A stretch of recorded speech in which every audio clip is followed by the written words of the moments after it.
Okay, what I want to do now is share with you a statement that I mentioned yesterday. See if that's going to work. This was the statement when we were talking about when the original idea was presented to the angels. When Lucifer began his rebellion, when he began his insinuation that the law of God was restrictive, etc., etc. You remember I said to you that there was a statement that I wasn't right familiar with. I couldn't remember where it was, where Ellen White says that when this idea was originally presented to the angels by Lucifer, that the law was restrictive and that God was, that they were sort of surprised. They're like, wow, there's a law? They were surprised about that. Remember we talked about those paternal providership laws, right? So like, most fathers are operating, say, up here on this level of just love and a commitment that's not born out of legality. The legal threshold is down here, right? And so they were like, what? There's a law? Okay, so look at this. This is the statement. From Thoughts from the Mount of Blessing, page 109. But in heaven, service is not rendered, look at this, in the spirit of legality. It's not a legal transaction. It's not an economic, I give you, you give me, is this enough, right? It's not counting bits and pieces. There's a generosity, right? There's a munificence. But in heaven, service is not rendered in the spirit of legality. When Satan rebelled against the law of Jehovah, the thought that there was a law came to the angels almost as an awakening to something unthought of. Like, what? There's a law? In their ministry, the angels are not as servants, but as sons. Right? There's a love there. There is perfect unity between them and their Creator. Obedience is to them no drudgery. Love for God makes their service a joy. So in every soul wherein Christ, the hope of glory, dwells, his words are re-echoed. I delight to do thy will, O my God. Yes, your laws are in my heart. That's Psalm 40, verse 8. So this idea here, when Lucifer began his rebellion, he was rebelling, first of all, creating something new, strange, unaccountable, mysterious, radioactive. But not only that, he was rebelling against something that by and large to the angelic host was not something that they knew, in the same way that two lovers don't spend a lot of time asking themselves, now what's the least amount that I can do and still preserve this relationship? Right? Can you imagine wedding vows like that? You're standing at the altar there, and I promise I will do the minimum requirement in order to maintain, that's just like this maintenance idea. Okay, continuing on. Patriarchs and Prophets, page 41, continuing on with what we talked about yesterday, what we read through yesterday. He had artfully, and this will be a key word for us here, there is a creativity, a skillful, perverse creativity. We talked yesterday about how you can only have a perversion of something if you have a true standard, and you can't pervert something that doesn't have a right way of doing it or a beautiful way of doing it. So not only was Lucifer's freedom perverted, the natural creativity that God had invested him with was similarly perverted. She uses the word artfully, the root word, of course, which is art. He had artfully presented his side of the question, employing sophistry and fraud to secure his objects. His power to deceive was very great. By disguising himself in a cloak of falsehood, he had gained an advantage. All his acts were so clothed with mystery that it was difficult to disclose to the angels the true nature of his work. Until fully developed, it could not be made to appear the evil thing that it was. Okay, I want to just pause right here for a second. Okay, look at this line here. It was difficult to disclose to the angels the true nature of his work. Let me ask you a question. Difficult for who? No. Who's him? No. Look, all of his acts, Lucifer's acts, were so clothed with mystery that it was difficult to disclose to the angels the true nature of his work. Who's having the trouble communicating to the angels the God? Now, I just want to let that settle in. God, with all of the resources of wisdom and intelligence and omniscience at his disposal, found it very difficult to communicate to the angels, and so would the other loyal angels have found it similarly difficult, to explain to the angels that were increasingly persuaded by Lucifer's position the true nature of that position. Now, why? Why would even God himself find it difficult? Well, because it's clothed in mystery, it's unaccountable, it's strange, it's new. Right? So even God finds it difficult to explain. So if we're finding it difficult to explain, we're in, until, and this is a key, until fully developed. This is the key point. In the same way, okay, just let me give a simple illustration. Take the prophecies of Daniel, which we'll have classes on later in the course. You take the prophecies of Daniel. So the classic prophecy there is of the metal man, right, who has the head of gold, chest and arms of silver, belly and thighs of bronze, long legs of iron, and feet of iron and clay. And this represents, if you don't know what I'm talking about, you'll know in a bit. This represents moving through history, right, from Babylon to Medo-Persia to Greece to Rome to the division of Rome, okay? Now, that looks really obvious to us. Why? Because we're living after the events. Those events have been fully developed, and we now see them in retrospect. But that was not a luxury that was afforded to Daniel or the people that were living before Daniel. The prophecies were mysterious. They were difficult to understand because they didn't have the retrospect or the perspective to see what's clear to us now. You see, God is like, let me explain to you, to the angels, if this path is followed, it will lead to misery and to death. Well, what's that?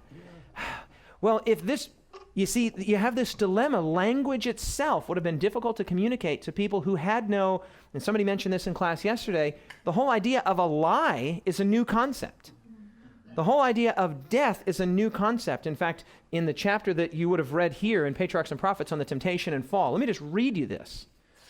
Now, this is for Adam. Listen to this. I read this morning, and in the margin, I wrote, wow. As they witnessed the drooping flower, the falling leaf, the first signs of decay, listen to this. Adam and his wife mourned more deeply than men now mourn over their dead. Okay, so the way that we mourn for the loss of a spouse or the loss of a loved one or the loss of a father, all right, or the loss of a child, I mean, that's a deep, soulful, painful mourning. And Adam's mourning over leaves and flowers was greater, she says, than our mourning. Why? What is this? There was a terror. There was a fright. There was what could this possibly be? It was new. A whole new thing has been introduced into their perspective. And here's a key. We'll talk about this later today and tomorrow. That they were never created to be able to deal with. We're not made to deal with. A lot of the things that we see, we're not supposed to have ever seen, right? Look at what's happening right now with this massive immigrant crisis and people on boats with little children and you know, in some cases we see, you know, videos of people being blown up and buildings being bombed, and we become callous to it because this is the new normal. But we know intuitively and somewhere inside of us, I think every human being knows, this is not right. We're not supposed to see that. It's wrong to hurt other people. It's wrong to torture other people. It's wrong. And if we feel that way with our callousness, it's like Jesus said, if you being evil know how to give good gifts to your children, how much more will your Heavenly Father? We're evil in our nature. And if we have a revulsion to torture or a revulsion to this immigration crisis or revulsion to racism or revulsion to injustice, what must God and what must the angels and Adam, for whom this was a new vocabulary, it's like trying to teach a new language. Right? It's like trying to teach Arabic to us. Right? It's a whole new alphabet. It's not left to right, it's right to left. It's a new alphabet with new characters and new pronunciations and guttural sounds. Like, it would be very difficult for us in this room right now. If somebody came in and started speaking Arabic, we'd be like, yo, what? What is that? We don't get it. We don't understand it. Maybe some of you do, but presumably not. That's what's happening here. Lucifer is introducing a whole new language, and so when God is trying to explain, even God found it difficult to disclose to the angels the true nature of his work. So it had to be fully developed. You'd have to use the illustration, take a class in Arabic or in French or in Japanese to then be able to evaluate the nature of the things that you were hearing. You follow that? Yes, Jim. What do I do with my clicker there? This may be jumping ahead, and I don't want to steal your thunder. No. Please, steal it. It's God's thunder. Well, just this idea of being fully developed, aren't we still waiting for it to be fully developed? I think so. I think so. We know that Jesus was victorious at the cross, and that it fully revealed Satan's work at that point, but that was still a long time between that point and this point we're talking about here. Well, let me answer that question this way. I think that the pinnacle of evil was what Lucifer did to God on the cross. That was the pinnacle of evil, because Jesus was perfectly undeserving and he was perfectly holy. We have seen greater evil in in quantity, more people have died, more people have been tortured, more people have been blown up, more people have been hurt. But in terms of the quality, the depth, there is no greater evil than what was done to Jesus. And we're actually going to talk about that. His disaffection would not be seen to be rebellion. Even the loyal angels could not fully discern his character or see what his work was leading or where his work was leading. Okay, so notice that these two things kind of go together. One requires the other. The first is rebellion could not be fully discerned. Number two, until it was fully developed. She uses both of those phrases in that paragraph. There couldn't be full discernment until there was full development. This is a key idea here, and it goes back to what some of you have correctly said over here, that God is dealing with this issue with patience. He's addressing it with permanence. He's letting it play out for sustainability. I love that, Jason, the way you brought out that word. I think it's a great word. God is looking for sustainability. Well, how do you get there? If you can't, it's like trying to read a book in Arabic. I think this is a good illustration. I've never used it before. It just came to me. Or a book in Chinese characters. Until I teach you the language, you'll never know what the book is saying, right? So we needed to have the experience of the opportunity to know the knowledge of good and evil. Remember, that was the name of the tree. The tree in the midst of the Garden of Eden was the tree of the knowledge of good and evil. Not the tree of good and evil, but the tree of the knowledge of good and evil. And just a little word on that. Just a little word on that. One of the covenant curses, and this is jumping out ahead, but sometimes we have to jump out ahead to look back and get perspective, and I'll get you in a second, Clint. One of the covenant curses was that the violator of the covenant, it says in Deuteronomy, I think it's 21, would be hung on a tree. And Paul in Galatians 3 applies that to Jesus, who hung on a tree. He bore our curse. As it is written, cursed is everyone who hangs on the tree.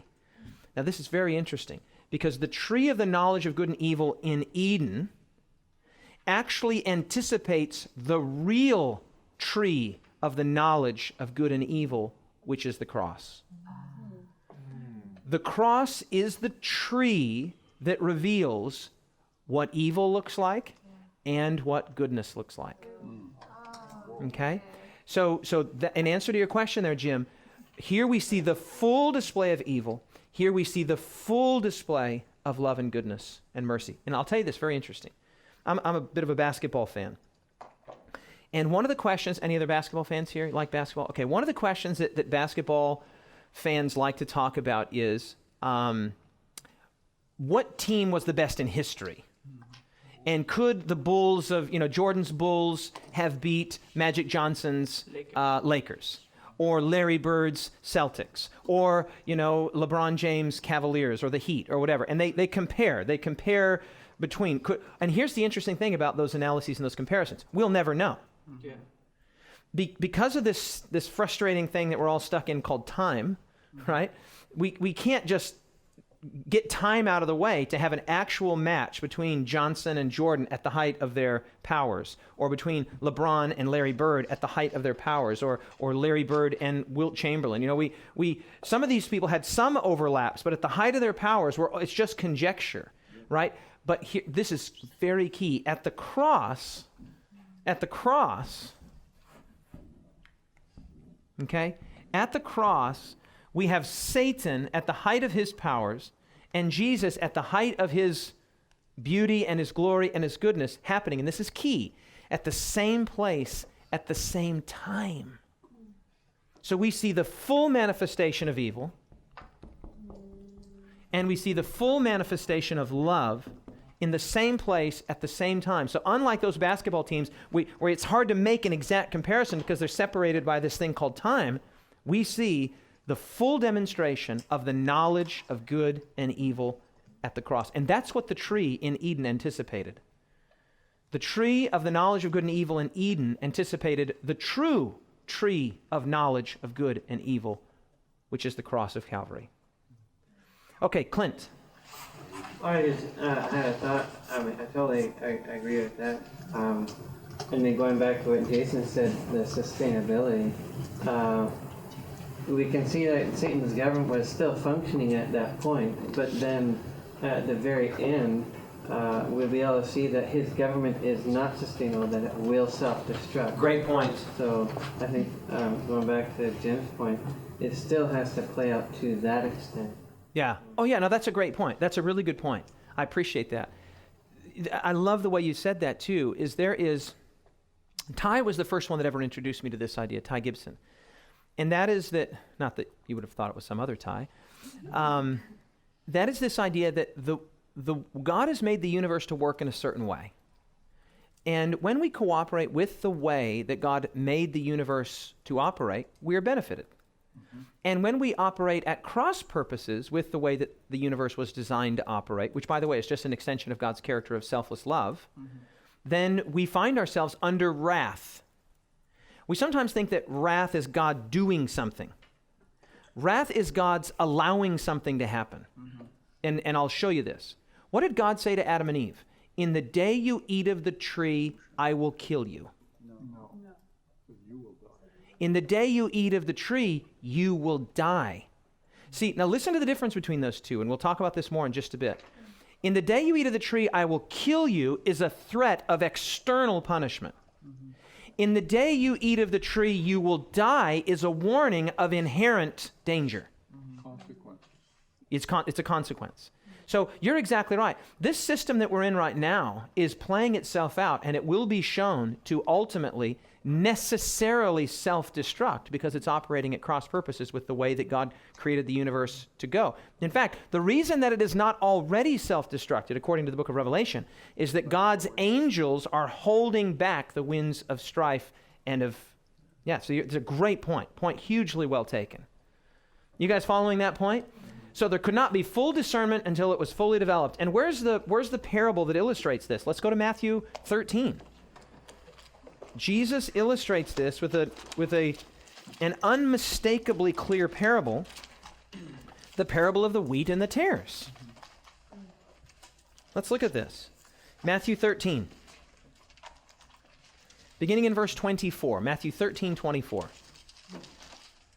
Another parable he put forth to them, saying, the kingdom of heaven is like a man who sowed what kind of seed in his field? Good seed. Now, if you're in the habit of underlining or marking in your Bible, I would mark good there. Because that's the key. There's echoes of Genesis 1 there. And God saw that it was good. And God saw that it was good. And God saw that it was good. And God saw that it was very good. So what kind of seed? Kevin, what kind of seed did he sow? Good seed. It was good seed. Watch this. But while men slept, his enemy came and sowed tares among the wheat and went his way. But when the grain had sprouted and produced a crop, then the tares or the weeds also appeared. So the servants of the owner came and said to him, now watch this. Sir, did you not sow what kind of seed? Good seed in your field. How then does it have tares? Now, the question they ask is, hey, didn't you sow good seed? Where did the weeds come from? That's the question they ask. But here's my question for you. What's the question behind their question?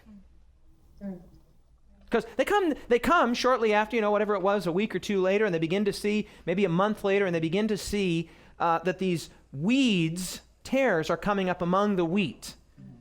And so they go to the landowner and said, hey, didn't you sow good seed in your field? Where did the weeds come from? That's the question. They're asking, did you do this? Exactly. Mm-hmm. See, the question behind the question is, are you somehow responsible for the appearance of the weeds? And that's the question they're asking, because look at the answer he gives. Mm-hmm. The answer that he gives is what? Verse 28, 5 words. An enemy has done this. Do you see that? That had to have been the question that's implied there. Mm-hmm. Hey, didn't you sow good seed in your fields? Where did the tares come from? Implicit in that question is, the behind the scenes question is, are you somehow responsible? Right? And his response is, he takes no responsibility for the presence of tares. He takes all of that responsibility and he places it on, at this point, a nameless enemy, or an unnamed enemy, we should say in the text. He will later identify who it is. An enemy has done this. The servants that said to him, and this is the very point we're dealing with here, do you want us then to go and gather them up? Well, that's a reasonable thing. Do you want us to weed the garden? But watch this. But he said to them, no. Why? lest while you gather up the tares, you also uproot the wheat with them.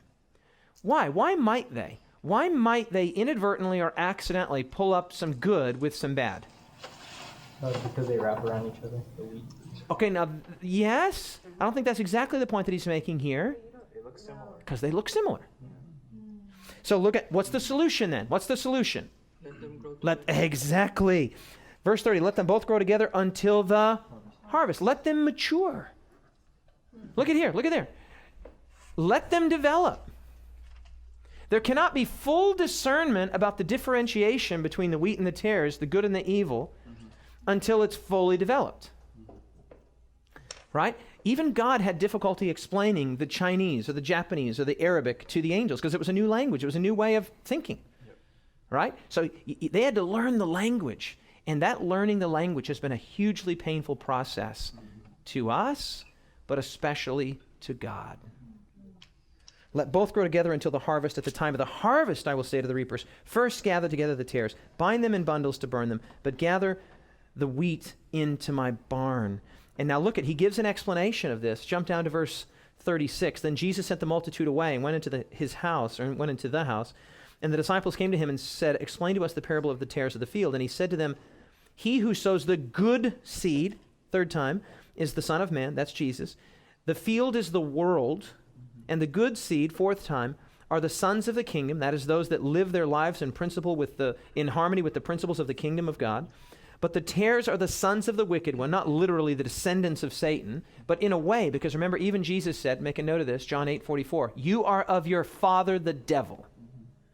Now, Jesus wasn't saying that, Satan's sperm produced you or created you, right? What he's saying is, as near as we can tell, the angels don't have the same reproductive capacities that we have anyway. What he's saying is that you are living like a chip off the old block. You're living in harmony with the principles of your father. You are of your father, the devil. So that's what he means. The sons of the wicked one. The enemy who sowed them is the devil. The harvest is the end of the age, and the reapers are the angels.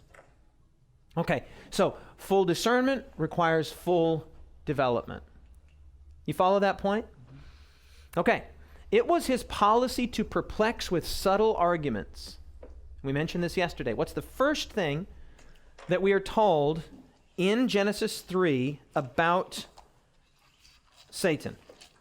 He's cunning. I'm reading it here, Genesis 3:1. Now the serpent was more cunning or subtle than any beast of the field which the Lord God had made. So his policy was to perplex with subtle arguments concerning the purposes of God. Everything that was simple, he shrouded in mystery. And by, notice this word again here, artful perversion. That's a perversion of his creative powers. God as a creator has made us creative. We're not only the created, God has made us creative. And some of us create with words, and some create with music, and some create with paint, and some create with sculpture, and some create with, God is, he longs for us to also, God takes pleasure when we create. Right? And I don't have time to get into this right now, but this is one of the reasons, the massive diversity that we see in the world. I mean, maybe I will just take a few minutes to just give you my little diversity argument that I just love so much. The human face is a remarkable thing. The human face is, within certain average sizes, you have the exceptionally large face and the exceptional small face. I'm talking about fully developed faces. But faces are always, within about the same space. And furthermore, they're all oriented in the same way. The eyes are always above, followed by the nose in the middle, then the mouth, the ears on the side, and then you have the shape of the face and the jawline. Okay, so this is very interesting. You have a small space, right, relatively small space, and you have to put all of the elements of the face in the same orientation. And yet, look around you. Look at people look so different. The diversity of the ways that we look is remarkable. It's amazing. And I believe that the diversity of the genetic code, or I should say the genetic expressions, what's called the genotype, the expression of our genetic makeup is an evidence, not just in human faces, but also in human skin colors and human shapes. And then we look at the diversity of the animal world. There's 10,000 species of bird, some 6,000, I think, species of mammal, 750,000 species of insect. I mean, fish and amphibians and reptiles. I mean, massive diversity. Surely, we can discern from this that God loves and values and takes pleasure in diversity. Right? I mean, clearly, God could have made the biological realm to be other than it is. But what do we see? We see massive diversity. Right? We see giant, big blue whales, and then we see tiny little, I just caught recently, if you're on Instagram, you would have seen this. If you follow me on Instagram, we just recently caught what we thought was a mouse. Well, I thought it was a mouse, but the guy that I was with, David North, who's a biologist, he said, no. He said, watch this. He grabbed this little thing in Australia, and he showed it to me. It's called an antechinus. And an antechinus is an endemic marsupial to Australia. And it's looks like a mouse. It's just this tiny little thing. When you see it scurrying across, but when you grab it and you pick it up and you look at it, it has a totally different shaped face, totally different. Ask me after class and I'll show it to you. Totally different mouth. It's a little like a marsupial. It's this amazing little carnivorous marsupial that has a mouth like a dog on a little mouse-looking creature. It's astonishing. So from these giant whales to little antechinus to the diversity of birds, I'm a big bird watcher. I love birds. I mean, God values variety. Are you with me on that? And thus he values creativity, which is why we need to be so careful that we don't circumscribe a certain creative outlet as the only one that God would take pleasure in. Whether we're talking about photography or music or art or film or writing, we have to be very careful. God gives us principles. We don't want to glorify sin, or we don't want to glorify that which put Jesus on the cross. No way. But inside of that, in some areas of the world, they do church like this. Mm-hmm. In some areas of the world, they do church like this. In some areas of the world, they eat like this. In some areas, they eat like this. I mean, I love Indian food. It's my favorite food. It's the top. Mm-hmm. Followed by close seconds would be a tie between like Mediterranean and Thai food. Mm-hmm. And then there's no food that I don't really appreciate. Chinese would be the lowest on the list for me personally. Not that I don't like it, but it's the lowest for me. So it's like an 8 out of 10, mm-hmm. where Indian is like a 12 out of 10. This for me. Okay, so but here's the point. People eat differently, they dress differently, they look differently, they sing differently, they act differently, and so long as there's not a violation of God's law, God takes pleasure in this diversity. And we should too. Are you with me on that? We should too. We should say, that person's not me. He doesn't act like me, doesn't look like me. She doesn't act like me, she doesn't look like me. But that person is no less in the image of God than I am. Amen. Woo! Come on now. So here's the point. This idea, going back here, by artful perversion, God takes pleasure in art because art is simply an expression, whether you create by words, or you create by music, or whatever it is. God takes, and too often as Christians, we feel this compulsion to circumscribe or look down or condemn other people's ways of expressing themselves, right? And again, if it's a violation of God's law, if it's a sin, well then surely that stands in violation of God's law, and it's rightly condemned, right? As long as we do it in the right spirit. But beyond that, if I'm looking at Jason here, if Jason wants to wear those wild glasses, which I absolutely love, that match his shirt perfectly, hey, that's him. That's him. I'm going to let him be him. That's not me, but that's him. It's like the other day I was wearing these shoes. I think they're really good, not the ones I have on today. I love my new shoes. I got a really good deal on them. I think they look epic, so I showed them to Emil. I'm like, hey, Emil, what do you think of my new shoes? I really like them. He's like, I wouldn't wear them. I was like, sweet, thanks, mate. But anyway, the point is that, hey, that's me. Emil's got to be him, and I got to be me. God loves diversity. He values diversity, and we see that. Okay, so let me go back here. By artful perversion, cast doubt upon the plainest statements of Jehovah, and his high position, so closely connected with the divine government, gave greater force to his representations. Okay, this is a point that we made yesterday. We've just got to try and illustrate this. Okay, let's go back to that the difference between, the kind of being that God is all the way over in, New York City, or the sun, it's that far away. It's way away. And then the difference between, here's the angel, and here's humans, and here's bacteria. Okay, so we can just use, in fact, this wall will serve a good illustrative purpose. We can use this as our illustration here. So God is sort of unknown and unknowable to us in terms of his nature. Remember, he's not a hippopotamus, he's not a giraffe, he's not a leopard. We don't know what we're talking about when we talk about a God. We don't know what kind of a being he is. And frankly, we'll never know. It's unknowable. because it would require an infinite mind to grasp an infinitely alive, infinitely perfect, infinitely holy being. Okay, but insofar as created beings can understand it, the being that was, as it were, as close to the curtain as possible was who? Lucifer was one of those beings. Okay? So insofar as it was possible, he was the first created being, he must have felt that there was at least enough commonality between him and Jesus, who he saw Jesus going into the intimate counsels of the Father. He thought, hey, I'm not that far outside. He didn't understand that it was just millions of miles of difference. You understand what I mean? I'm using that as an illustration, not literally millions of miles. So here's the point. Lucifer here as the covering cherub has unprecedented access to God as God. Still, it's miles beyond, but he has more access than sort of the rank and file angel. So now watch what happens. He leaves the presence, the immediate presence, insofar as it's possible to stand in the immediate presence of the Father. And he comes out, and now he's speaking to the rank and file, and he can say things like, hey, in his own subtle, clever, artful, deceptive, mysterious ways, he can insinuate that what he sees gives him real concern. Now watch what happens here. He has an access that they don't have. He has a knowledge that they don't have. He has a permission that many of them don't have. So he leveraged his access. He leveraged his exposure.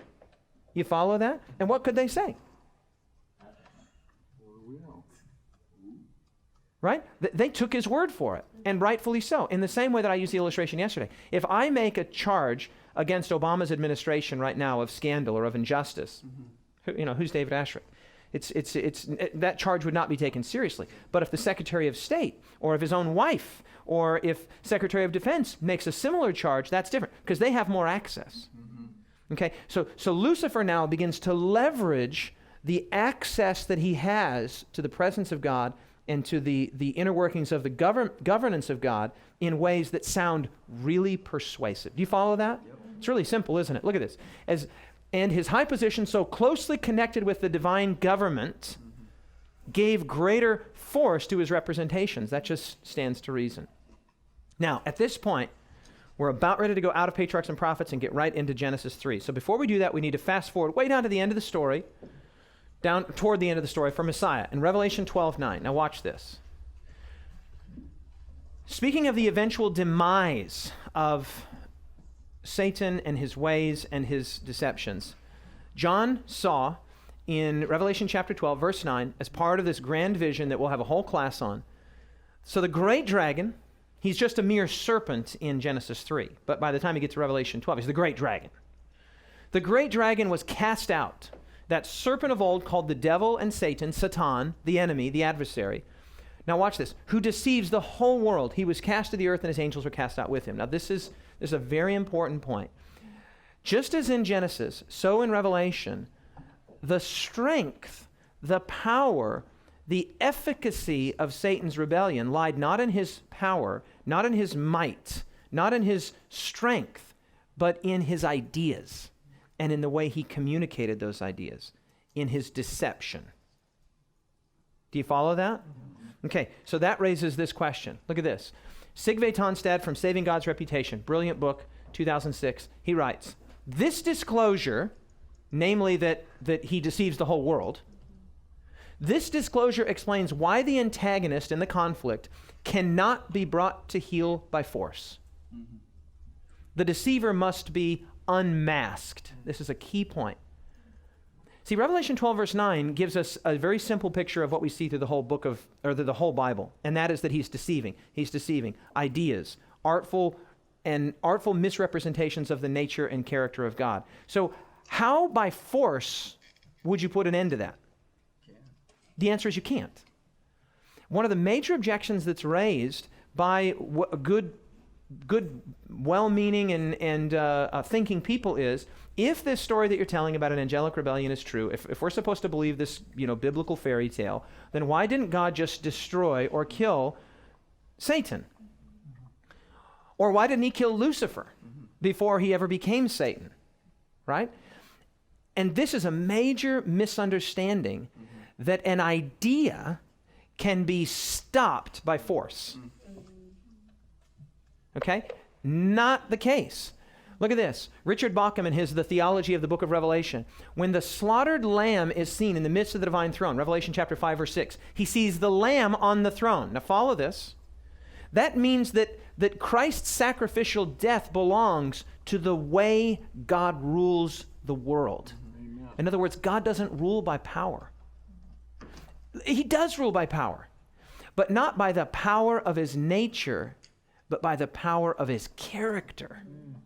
Or a better way to say that is not by the force of his strength and nature, but by the beauty of his character. You see, what was seen seated on the throne there was not some big, strong, Hercules of a figure. What's seen on the throne is a lamb, a slaughtered, bleeding lamb. And what Bauckham is saying here is that when you see a lamb on the throne, what Revelation is saying to us here is that a slaughtered lamb belongs to the way, not just Jesus dying on the cross. That's the way God rules the universe.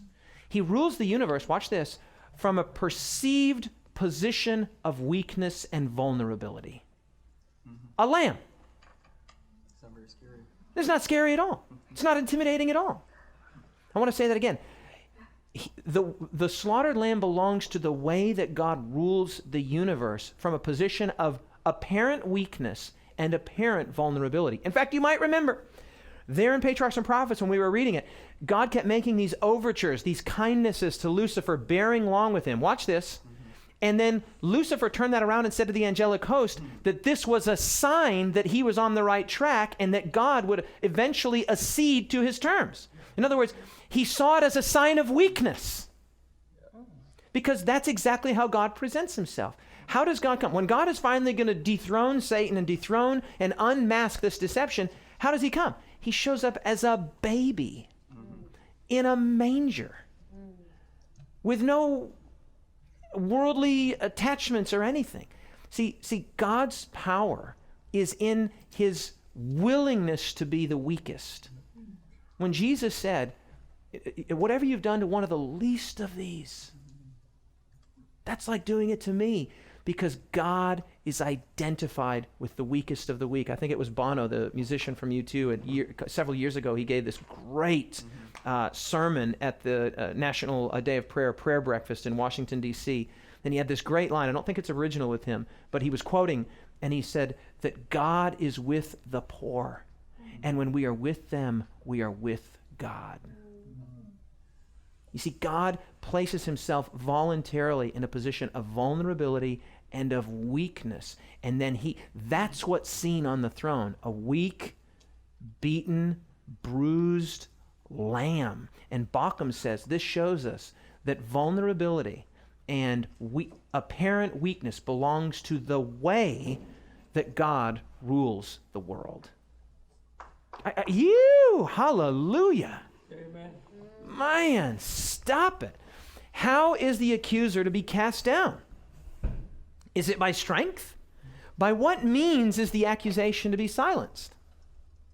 Okay, it's by she says an unmasking, or he said an unmasking. We just quoted that from Tonstad's book. Look at this. This is the very language that Ellen White uses. Look at this, Patriarchs and Prophets, page 42.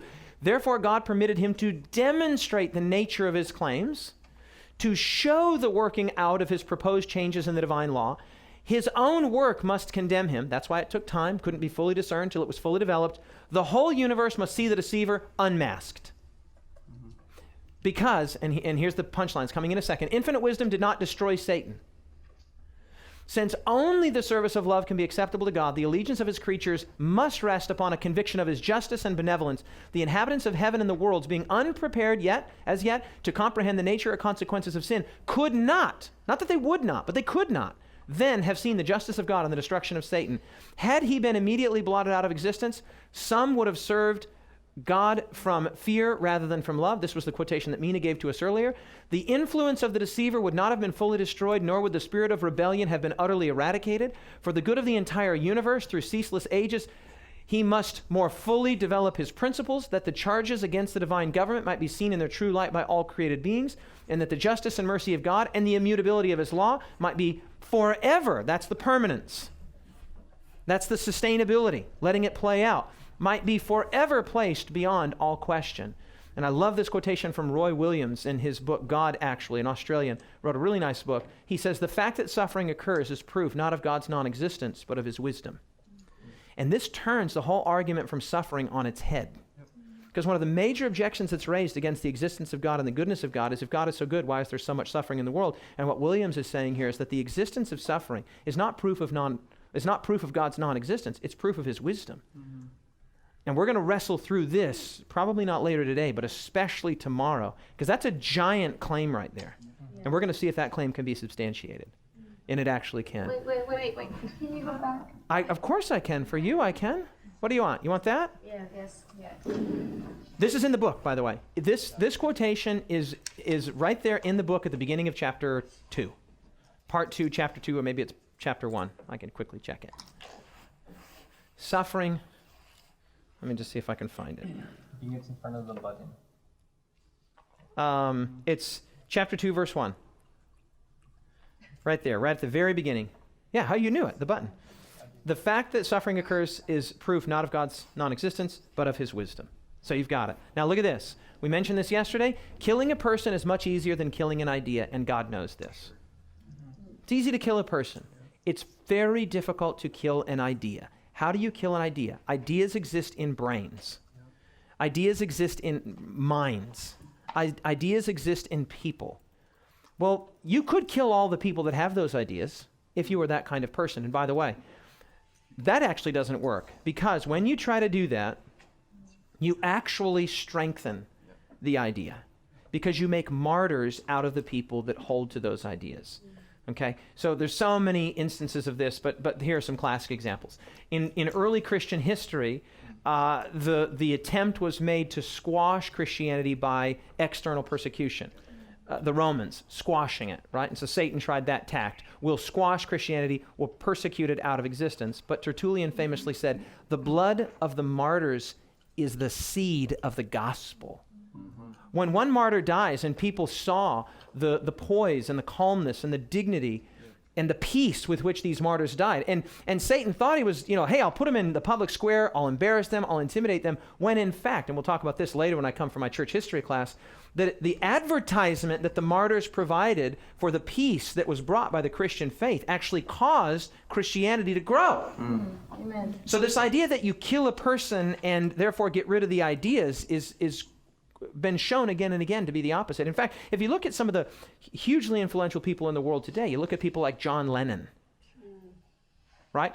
John Lennon or Kurt Cobain or Elvis Presley or Marilyn Monroe, many of the best known icons of modern entertainment and the arts, have their influence did not, James Dean, their influence did not diminish in the wake of their death. It increased exponentially. Part of the reason that we now regard some of these people as icons of the modern situation is precisely because they died. Yeah. Right? And so if God were to come, as it were, and to destroy Satan, well, now this creates a chain reaction in the minds of all of those people who were aware of Satan's questioning, aware of his rebellion not yet, but aware of his questioning, aware of his raising of concerns, and that doesn't go away. God knows that doesn't magically erase it. That actually increases it. Of course, you could say, well, then God could have destroyed all the sympathizers. Well, then okay, now what? You're going to destroy a third of the angels?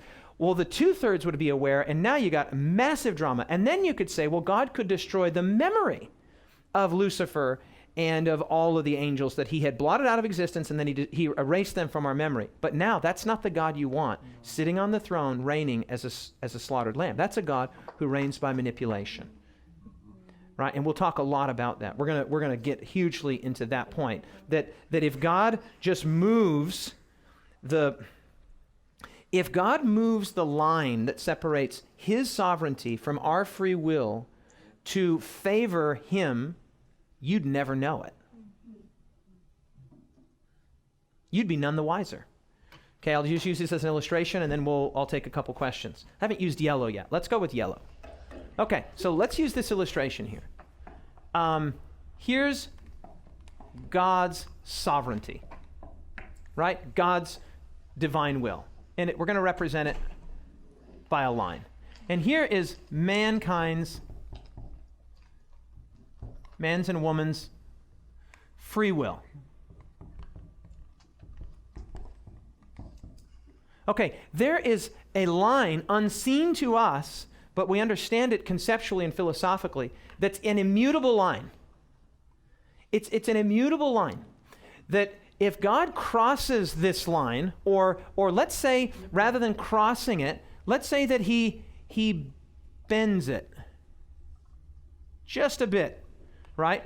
To create in you or in me or in Eve or in Hitler or in anybody the illusion that this is really your free will, but God has gone in, as it were, because he could, with the resources of omnipotence, and manipulated your neurons to make you think that this is what you're actually choosing. You would never know. Right? The only one who would know would be who? God would know. And this is key. God values authenticity. See, God knows the moment that immutable line is manipulated and otherwise crossed, the whole thing is a sham. You follow that? The whole thing instantaneously breaks down.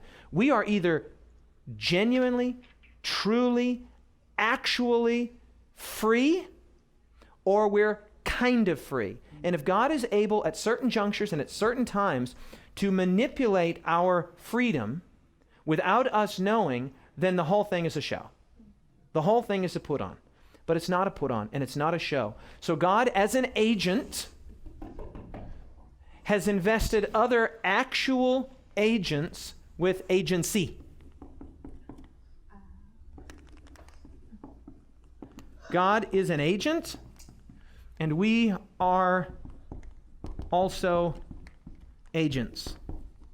Agents that make decisions and can affect the nature of the world. And man, we're getting ahead of, this is part of what we're going to be talking about tomorrow. But this is a very important point.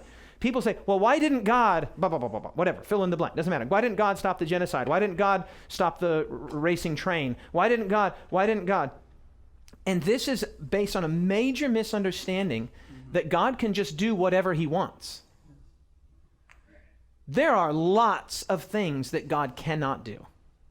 Lots and lots of things. Well, why? Not because he's not powerful enough to do them, but because he's wise enough not to do them, and because he has created a world in which God doesn't just get to have his way. And this is what C.S. Lewis called the greatest of all miracles. That God, as the creator, fashioned a creation that possessed actual will, actual freedom, actual volition, watch this, that could, if it so desired, resist its creator. And Lewis says, surely this is the greatest of all mysteries. Wow. That the creation could resist the creator. And that's not by our strength or by our power, and it's not by God's weakness. It's by God longing and desiring and insisting on creating a world of authenticity, of genuine freedom, where people get to make actual decisions that have actual consequences, whether for good or for evil. And there is a line, an immutable line, that God will not manipulate. Not that he could not. He will not manipulate that line that bends his sovereignty into our free will and vice versa. He allows us to make decisions. He allows those consequences to have decisions. Now, is God operative in some capacities? Of course he is. He's hugely operative. But what this tells us is that he can't just do any old willy-nilly thing. One of the ways that this line cannot be, the line is not changed, but God gets access into man's world, is through prayer. Right? Great Controversy, page 525. It is part of God's plan to grant us an answer to the prayer of faith, that which he could not bestow, did we not thus ask. God can do in answer to the prayer what he couldn't do if we didn't ask him to do it. How? Why? Well, part of the answer is that he is honoring our free will to ask. Amen. In the same way that if I invite you into my house, that's very different than if you just come into my house. You come into my house, that's trespassing. I invite you into my house, and you're accepting an invitation. If God just interposes himself into situations where he was not otherwise invited, right, that could be a violation. And only God knows where that line is. But if we invite God into situations, including and especially into our hearts, wow, now you have this thing that Ellen White says is omnipotent. She says the fusing of the human and the divine will is omnipotent. So you invite him in, and then now, and the illustration I like to use is of a glove. A glove has no power on its own, right? So we're like a glove. We're flaccid. In fact, we're going to see later, we're actually not even flaccid. We're necessarily selfish.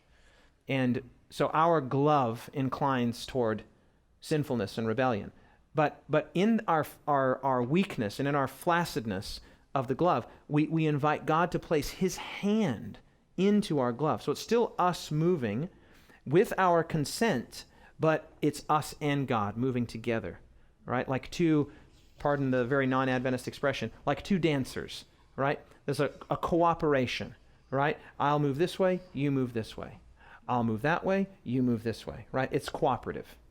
It's not the imposition of God onto us, it's the invitation of God into us. Well, I like that. It's not the imposition of God onto us, it's the invitation of God into us. Okay, now I saw a couple hands going up there. Killing a person is much easier than killing an idea. Let's take a couple hands and we'll take a break. Jim. It occurred to me that in order for God to end the idea by force, he would have had to commit suicide, because even if everything else was gone, he would still know that the idea was there. And he did die for that idea. That's right. That's exactly correct. Yeah, we talked about that yesterday, that God did not, was that yesterday or the day before? Yeah, you're exactly correct. That God did not allow anyone to suffer the consequence of